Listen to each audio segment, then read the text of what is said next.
So good morning, everyone. We are broadcasting from everywhere. Um, our community is in Houston, Texas, which is expecting a hurricane in a day. And we are so pleased to have Professor Kaisu Koski with us this morning. I happen to be sitting in Capitan, New Mexico, and Lama Rigzin will join me shortly. Kaisu is an associate professor of art and design at Sheffield Hallam University. She briefly describes herself as a cross-disciplinary artist with a background in performance, film, and biological materials.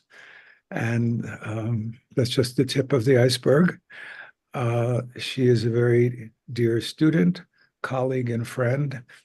And without further ado, I present her. Thank you, Lama Namgyal, and good morning, everyone.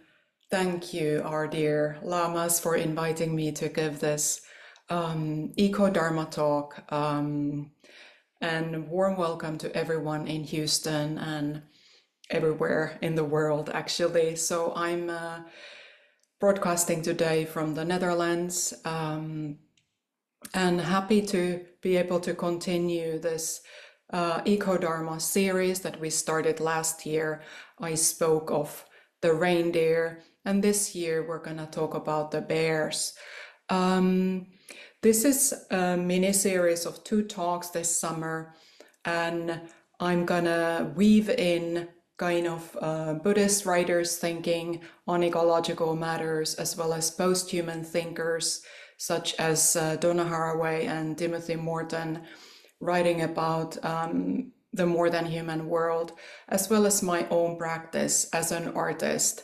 So I have an ongoing and actually quite emerging collaborative practice with visual artist Penny McCarthy in Sheffield, UK, which I'm going to be sharing little segments and thoughts about today. So related to these, I'm actually also in a process of writing a book about these themes at Peter Lang Publisher. And in this process, you're actually a very precious sounding board for my initial idea. So the material today is new. It's also relatively new to me. So I'm kind of practicing making it my own and voicing these things and bringing these to our conversation to reflect upon as a Sangha. So in this talk today, I'm actually wanting to bring forward 2 main thoughts. First one being, I want to kind of challenge the typical human-animal binary in a couple of different ways. The purpose of that being that really the othering and animalization of any other being than human is really, I think, at the core of the relationship problem that backgrounds the climate crisis. So there is a kind of a power dynamics that is distorted and troublesome, how humans relate to the planet and the more than human world in general. So it's worth to look into that, as well as an interrelated aspect of considering the experience of the middle way, which is very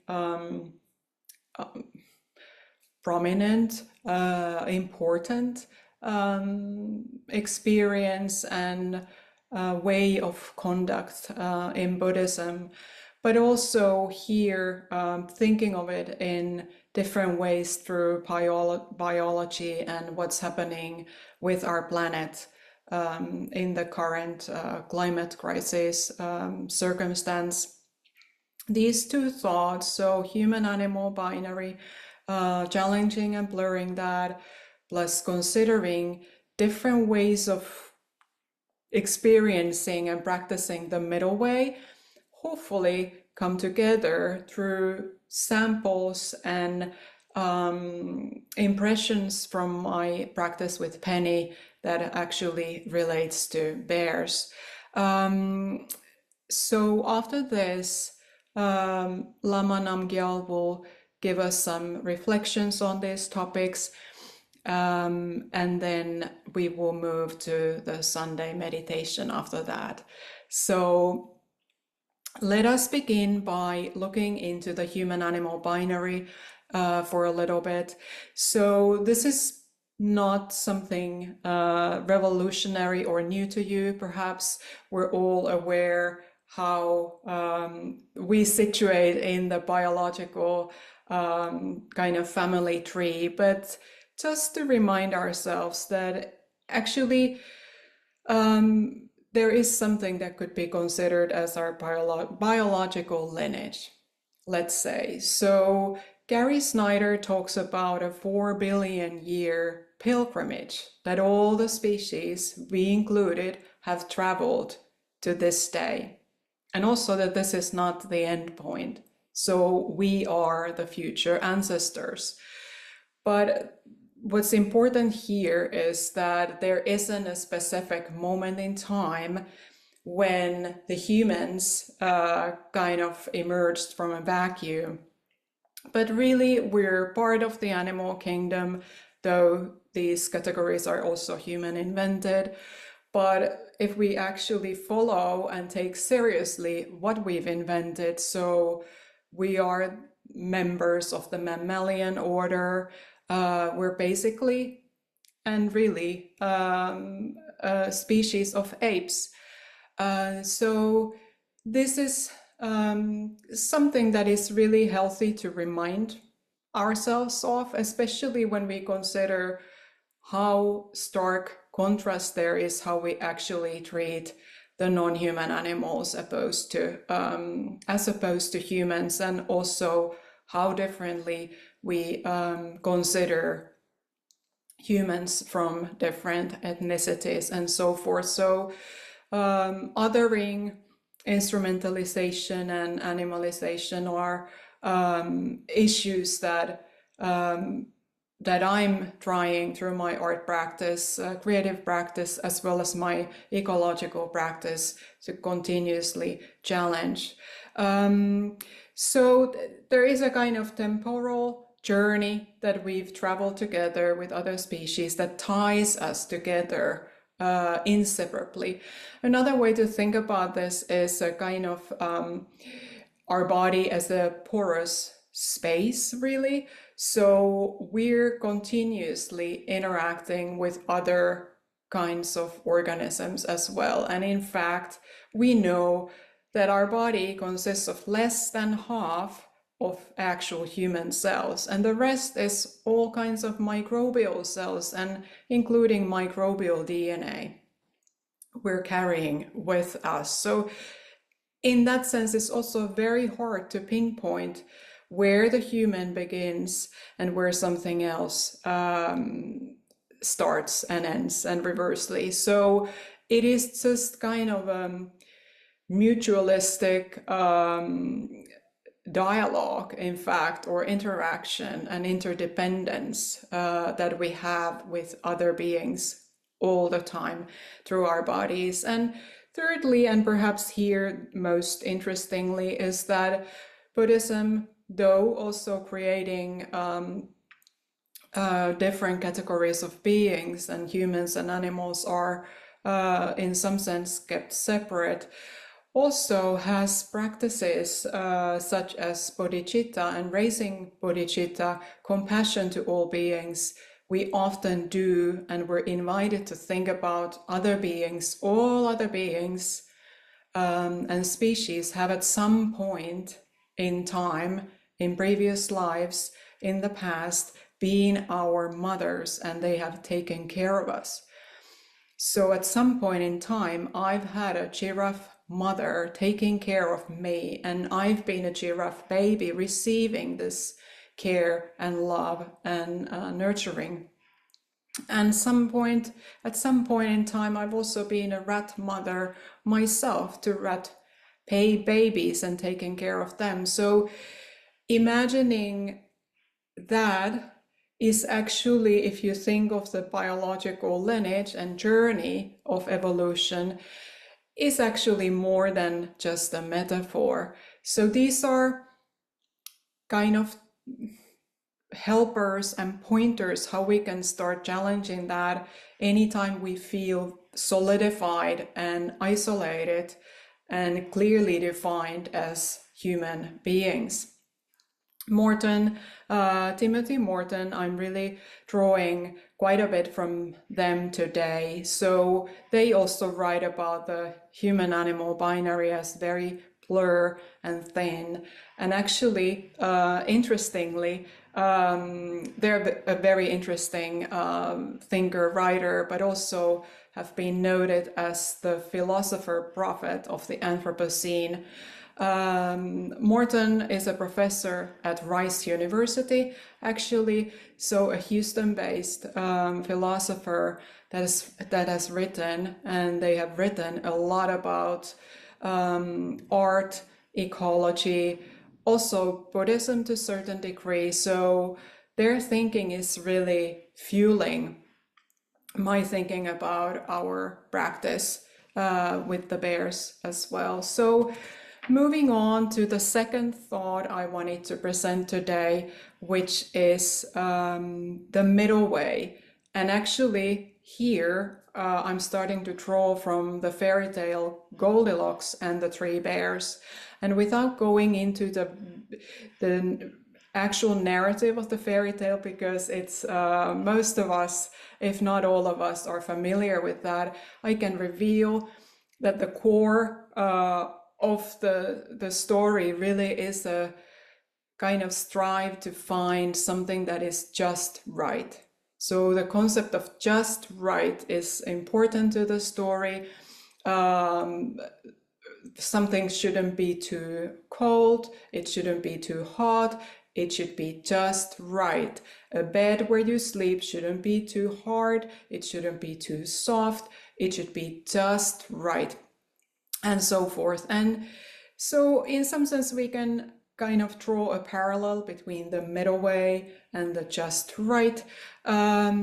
And this Goldilocks principle, actually, as it's called, has been applied to a number of different fields of discipline by researchers as well.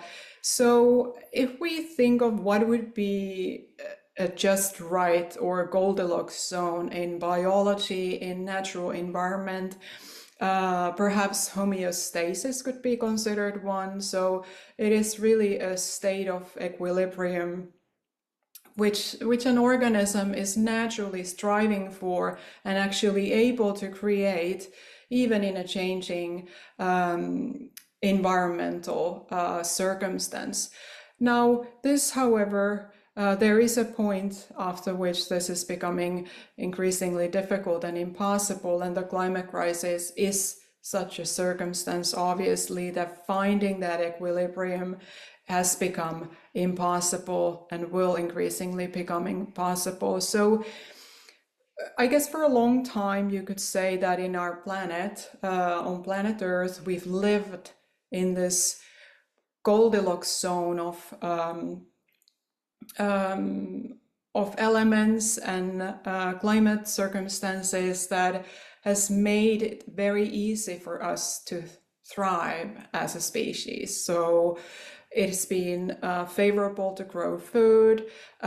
We've been able to multiply there so enormously, therefore, and so forth. And now that window of Goldilocks zone and that opportunity is dramatically and rapidly closing. So we're moving from actually Goldilocks zone to needing to practice tolerance of discomfort physically, financially, emotionally, spiritually, in many ways. So I guess the title of my talk could have been flipped around. So there was a Goldilocks zone, and now we're moving to practice with tolerance of discomfort.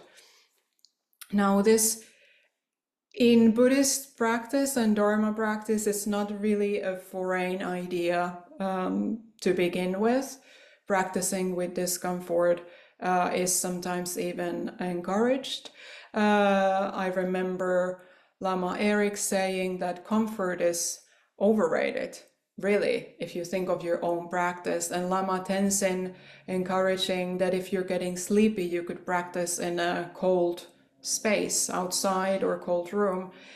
So we do want to stay awake. That's our primary aim of our practice, really, to be present in the here and now, awake, fresh. And sometimes too much comfort is actually not beneficial for our practice as well. Now, this obviously we should practice self-care and not to take this to a very extreme, but I guess that's where the middle way as a mode of practice is actually, I would say, ideally quite gentle and organic and adaptive instead of fixing and deciding beforehand that that's what the middle way for me is. So you could say that right conditions for practice might be actually discomfort. Like the discomfort might be the right condition for practice, I should say. Now, so what Timothy Morton is writing, and this is perhaps from me at least, the juiciest bit of the talk I'm giving to you is coming from them, and something I'm really still reflecting upon in my own practice and thinking is that Morton suggests that the middle way actually, so let me backtrack a little bit. So oftentimes we think of the middle way that, oh, it's just like pure harmony, or maybe it's boring, it's monotonic, it's neither this or that, it's just something watery in between. Now, actually, this is not at all what Buddhism suggests. So that to begin with, it's actually a space for enormous potential and kind of an empty but dynamic space. So let me say that first. But Morton is adding something to this that is quite unique and really resonates with me and my practice as an artist. So they suggest that actually the middle way and being in between is very important for ecological thinking, and actually in practice can manifest in a feeling of hesitancy, being hesitant, not being certain, not being black and white, but really allowing the sense of hesitancy, feeling of unreal, feeling of uncanny, and feeling weird to be there. So these are really terms that are rich in meaning, and they're kind of strange in relation to middle way, which I personally like this tension. And in a sense, making strange, the word strange is somehow in my thinking related to, because what we as artists often do, and actually many researchers also designers do, is making familiar strange in order to achieve freshness and kind of snap out of the existing thinking pattern. So, but this feeling weird, feeling unreal, Morton leaves a lot of space for kind of interpreting this in different ways. And one thing they say is that whenever we're facing a catastrophe, we actually naturally feel unreal. Kind of like, this shouldn't be happening, this can't be happening, it's kind of a dreamlike state. And if anything, the climate crisis is a catastrophe. So it's only natural that we are here and there feeling weird and strange and unreal. Now, again, I'm not trying to promote that we all the time feel like this and completely detached from our experience, our bodily experience. And I think it is good to remind ourselves that the kind of anchor of our body is always there. So, but it is, if we can expand our register in a way, or kind of ability to shift, snap out of the consumerist dream that we're more or less, all of us, one way or the other, here and there, we're sunken into or fallen into, that we have other modes of thinking, and suddenly we can see how strange everything actually is, that we thought it's completely normal and things should go in a particular manner. So these, as part of being the concept of middle way and practice of middle way, seem very stimulating and inspiring and enriching to me. And so I started to think of my own ways of practicing as an artist, and in a way it has similarities with Dharma practice, because I think a lot of our personalities we just bring along, obviously. So how we practice art, or how we practice whatever our working life or family life might be, and how we do it, it wouldn't be strange that we bring in those qualities into our Dharma practice as well. So in many cases, I find myself navigating on the spectrum between not showing up or obsession, or just showing up and obsession. So these are both polar opposites. So some days you don't manage to even do your practice, and some days you can get completely wound up and uptight that it has to go in a particular way, and it's upsetting if it doesn't. So, but there's a large space and range between those oppositions and binaries, and really, just like as both of these thoughts is being a human animal, accepting that I'm on a spectrum, on a biological spectrum of human animalness. So on the spectrum of species, but also I'm on a spectrum of code of conduct, or kind of a method of presence, or type of quality of presence. And these are organically weaving into, I'm navigating also, it's dynamic.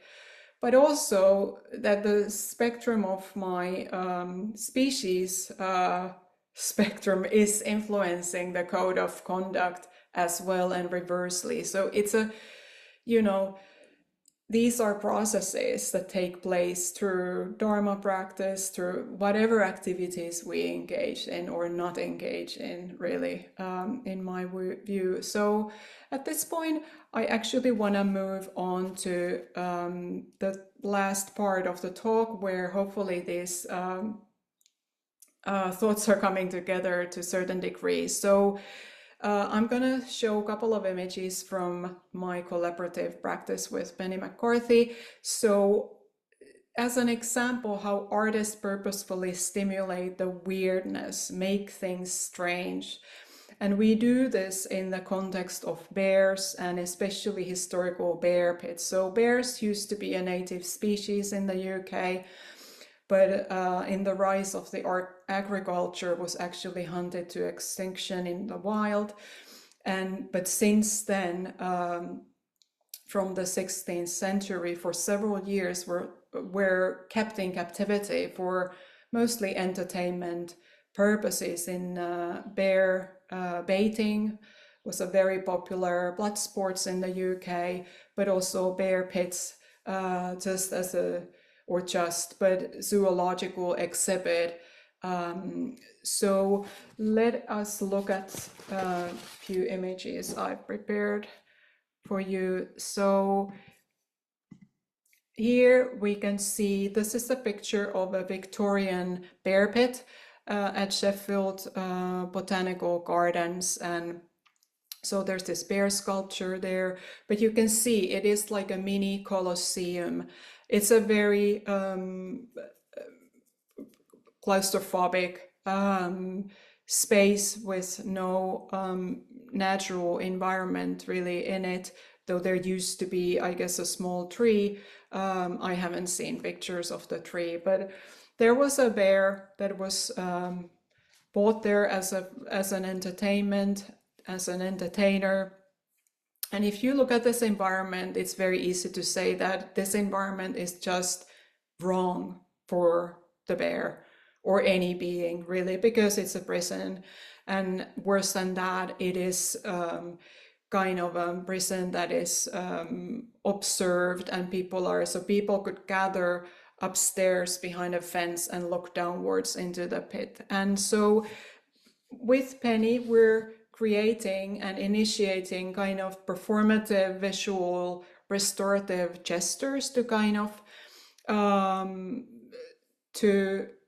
question this kind of traumatic multi-species history and architecture present here. So let me show some of our footage that we're working with. This is just raw footage, actually, so it hasn't been edited in any way, but in a couple of different ways.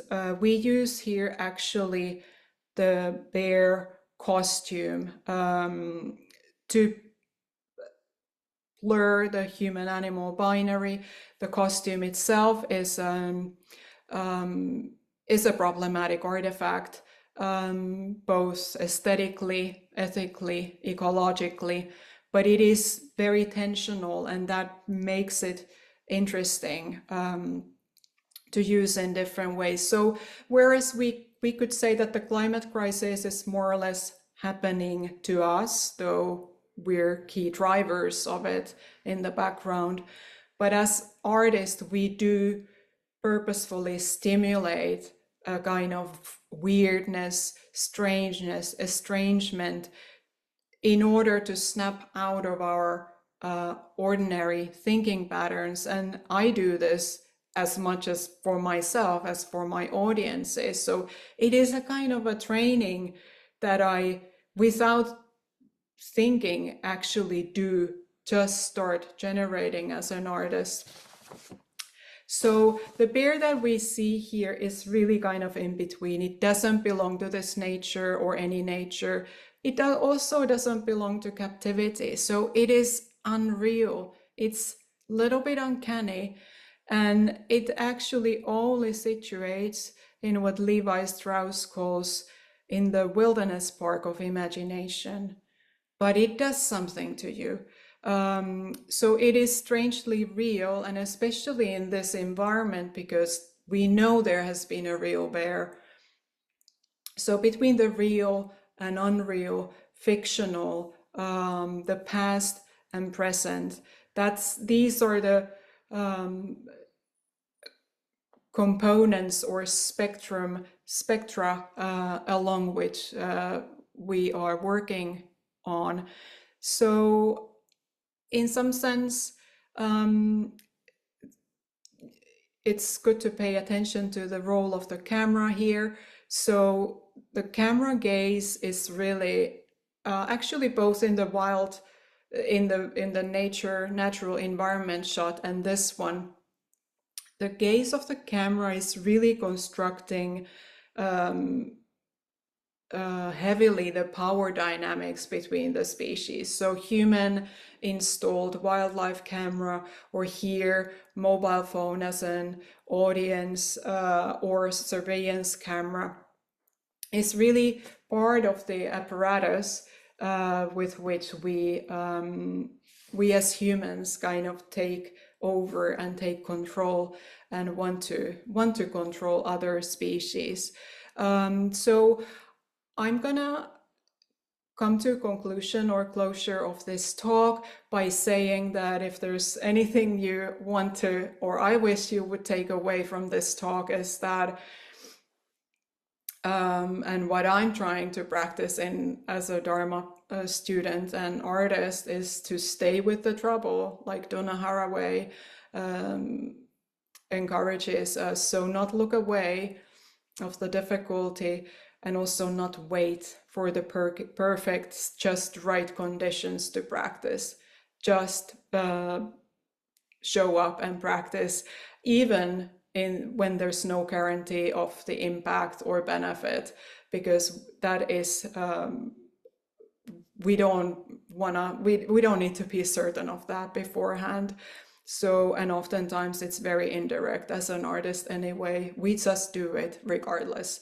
But also, finally, the power of making familiar strange, and we do this through kind of different types of Buddhist practices as well, to deconstruct things that we think are so solid and self-containing. So making strange and staying weird. So appreciating the sense of weirdness, instead of trying to immediately normalize everything. So these would be my takeaways, and I'm now going to hand it to Lama Namgyal for reflections. And thank you, everybody. And I hope to be seeing you in 4 weeks' time in the second part of this mini series of Ecodharma talks. So thank you so much for being here. Thank you so much. A bit of a Christmas fruitcake with different kinds of jellies and fruits mixed in. So rich, it's a bit overwhelming to know which one to put one's tongue onto. I have to acknowledge that my middle name is Bear. And so, do I say this is a bearable or unbearable presentation? I think most of all, I would highlight the reinterpretation of the middle way in terms of these wonderful words of weird, unreal, estranged, uncanny. And I think that especially if we read Tibetan Buddhist biographies and autobiographies, we could actually find a very, very rich thread, which is exactly that encouragement of the weird, the unreal, the estranged, the uncanny to be occurring in the student by the teacher. I think you correctly identify the goals of practice, Buddhist practice, are ultimately to deconstruct the ordinary and open up our perception and our experience to that which is unusual, fresh, and alive. And I'll just also acknowledge what you're saying is that we are in a human disaster right now, and asleepness is a, dare I say, almost seemingly universal disease afflicting mankind, humankind, womankind, where it's really, really hard for us to take in, acknowledge, and act accordingly with the disastrous consequences of our choices that we've been making for decades. And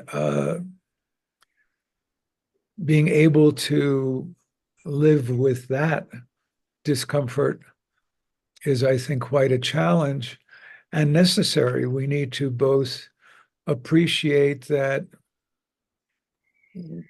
as a kind of race, we're lemmings all rushing to the edge and literally jumping off the edge. And there are numerous people, certainly in our country, who are not denying reality over and over in numerous spheres. Of course, significantly with respect to climate change, but in many, many areas.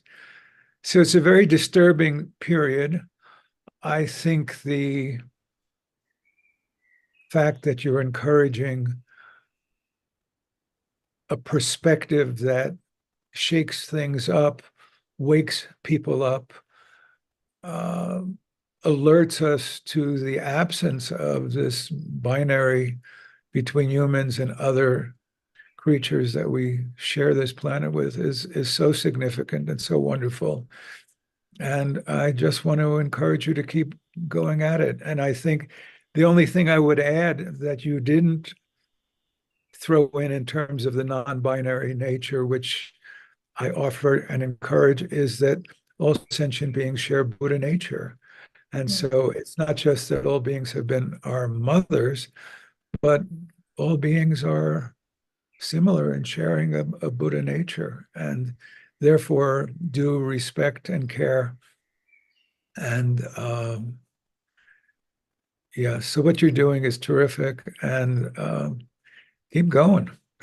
Mhm. Thank Yeah, you so much. thank you for bringing a whole new perspective to life for us. And we will transition. Let me second that. Yeah. Kaisu just heartily second it. And also, since we're not having time for discussion right now, although I think this will be relevant in the next hour to the meditation that we do, folks, if you would like to send feedback to Kaisu, as Kaisu requested, please, I'll just say write me. I'll forward it to Kaisu, if that's all right with you. Because Yeah, thank you. That would be wonderful. yeah, I know myself. It's when you're writing your creative mode, it's wonderful to get a feedback. So Absolutely. yeah, thank you. So take a couple minutes and then we'll come back and do some practice and see how weird, uncanny, or Buddha nature like